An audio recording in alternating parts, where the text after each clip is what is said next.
You're listening to Case by Case, the podcast where medicine meets real-world practice, one clinical case at a time. Brought to you by Continuing Education Company, this series brings you front-row access to compelling case studies recorded live at top-tier CME conferences across the country.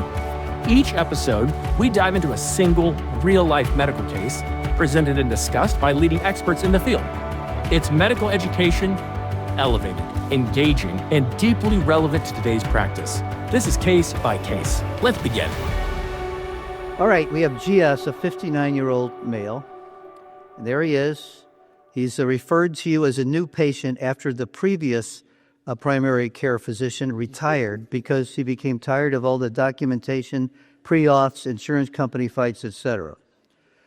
So it comes to you kind of really as a new patient. His medical history is he's known diabetes, type 2, hypertension, coronary artery disease with a STEMI and STEMI in the past, medically treated.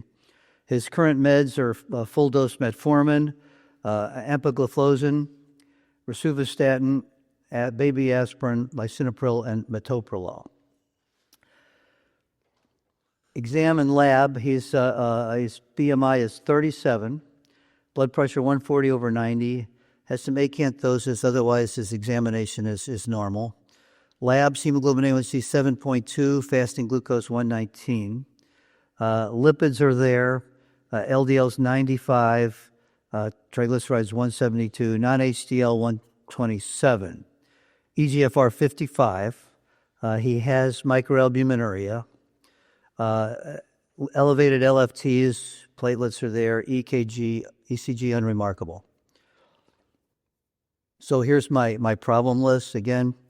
Adiposity-based chronic disease, the anthropometric component, class 2 obesity, the clinical component, multiple weight-related complications as listed, hypertension on 2 medicines with BP not at target, type 2 diabetes, hemoglobin A1C 7.2, not too bad.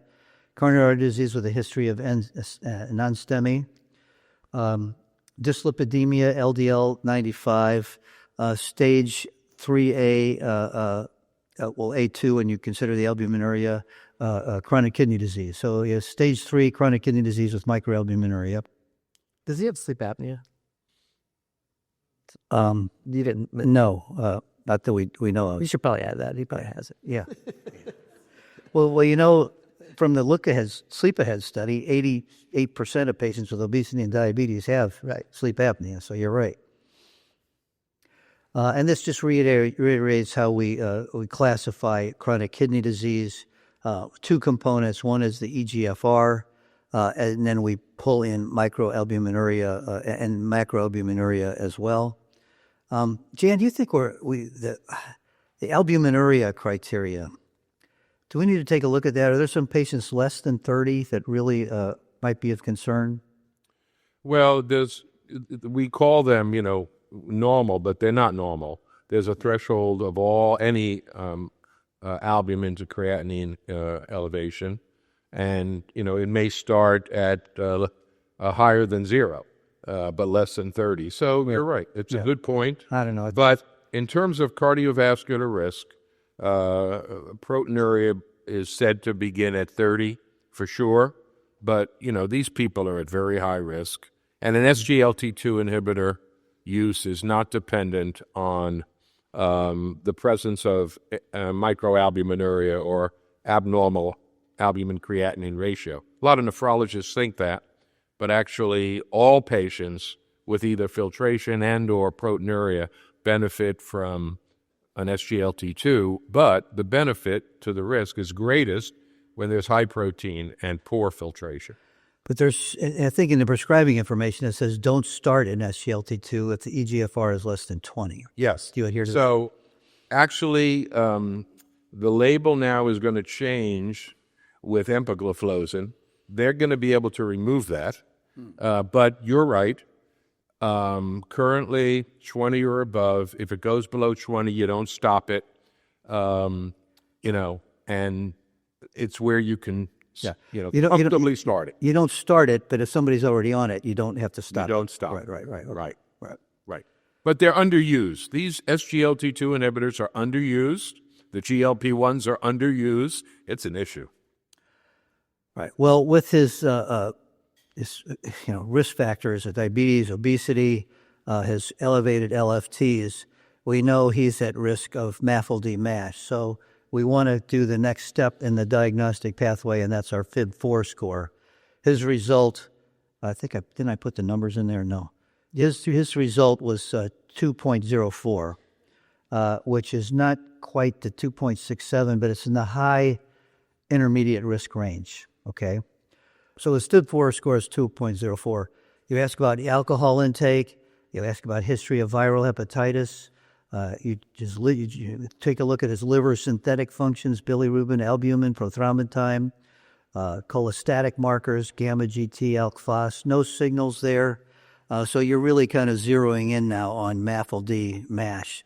So what are the choices below would be the appropriate next step?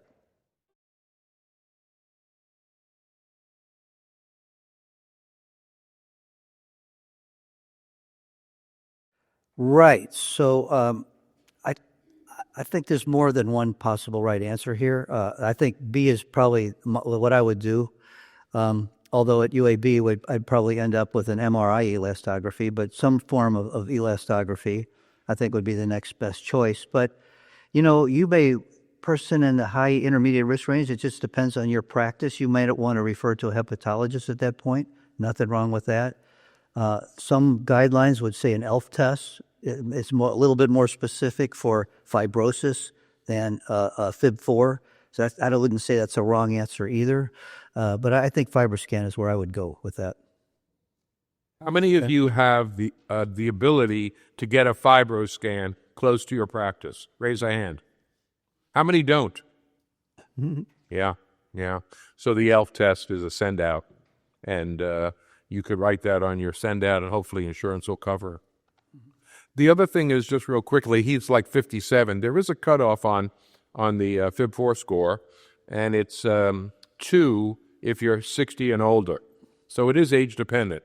Mm-hmm. But he's 57, and he's got a 2.04. You got to respect that. Yeah. And if you just put in .fib4 on Epic, .fib4, it calculates it for you. You got to have platelets, though. And a lot of people haven't ordered a CBC in a very long time. Okay. So just to reiterate, the high-risk groups, prediabetes, diabetes, this guy has all of these things, all three of them. So he definitely merited further workup. And we did start with the FIB-4 score, and there, you'd see he'd be in the high intermediate risk range, FibroScan indicated there. So you get the FibroScan. And I mentioned the readout. You get a capillary attenuation profile, a CAP score. His was 255 decibels per meter. And a liver stiffness score, he had 12 kilopascals. And these results, in the context of his overall workup to date, are most consistent with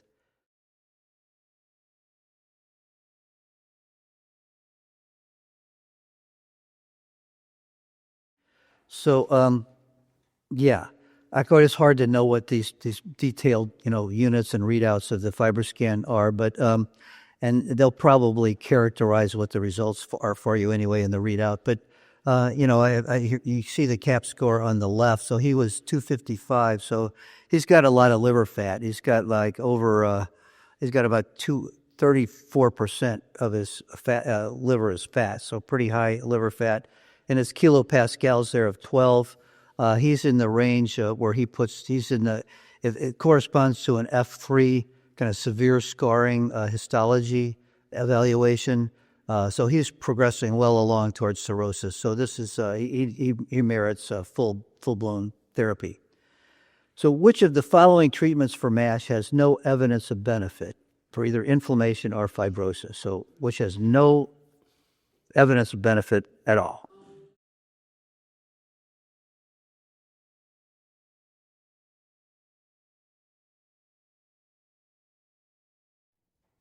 Yeah. Well, Epclusa, that's a drug we use for hepatitis C, which really wouldn't have much benefit in MASH.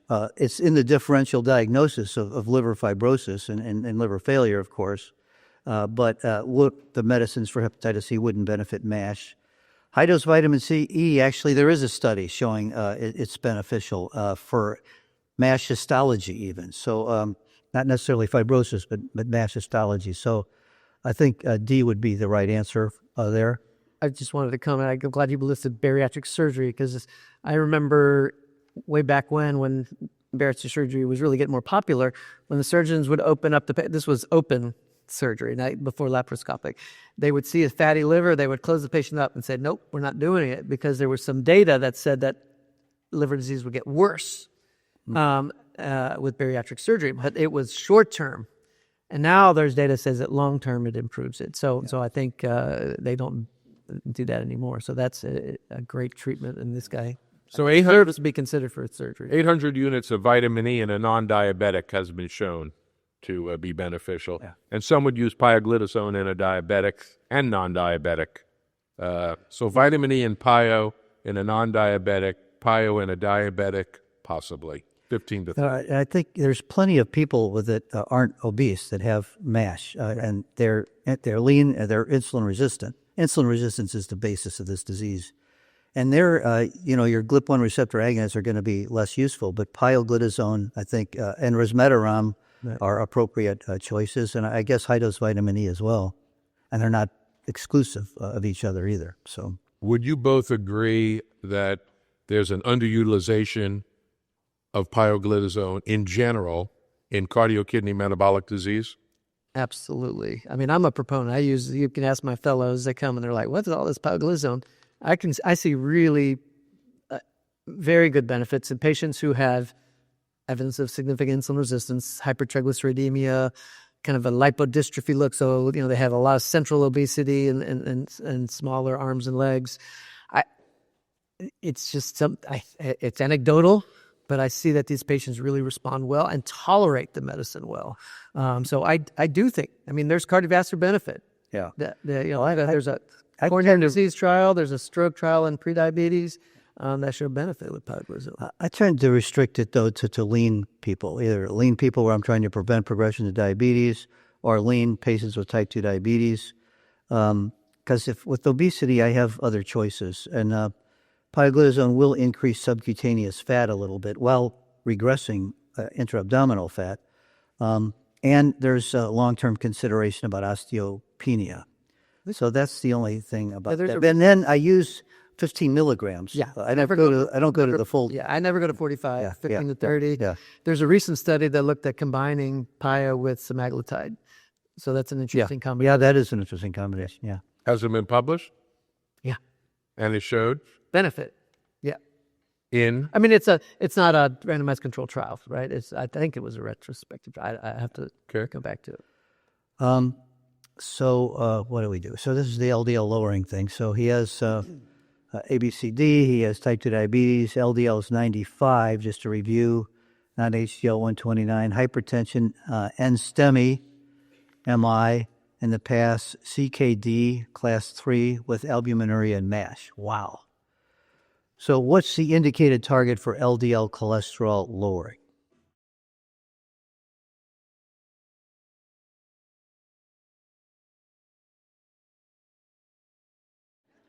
Whew.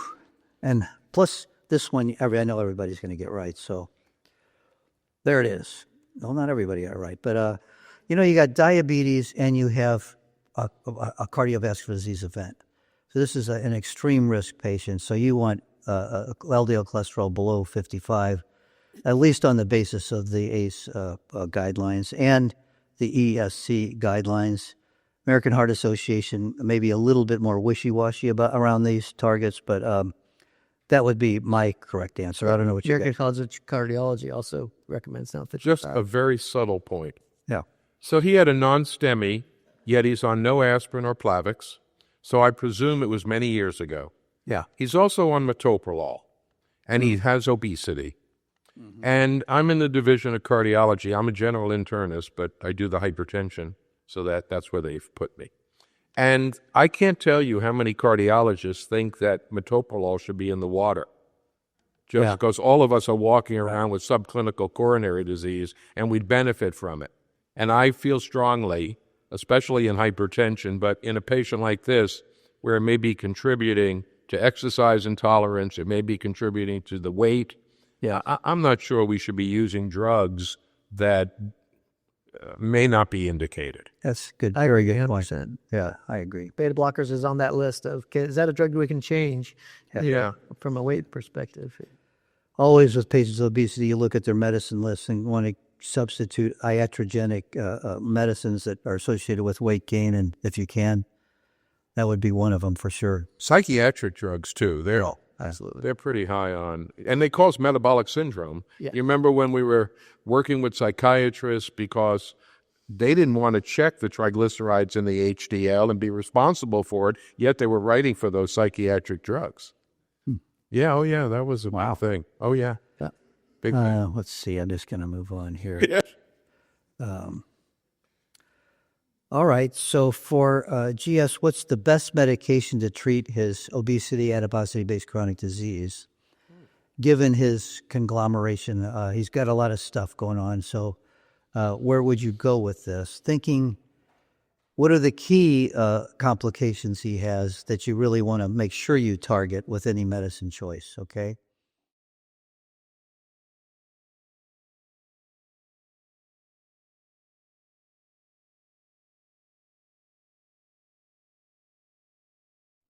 No. Okay. Yeah. So why semaglutide? Why not tirzepatide? Anybody got a feel for that one? What? That's good. What? Previous MI is what he's saying. Previous MI. Previous MI, yes.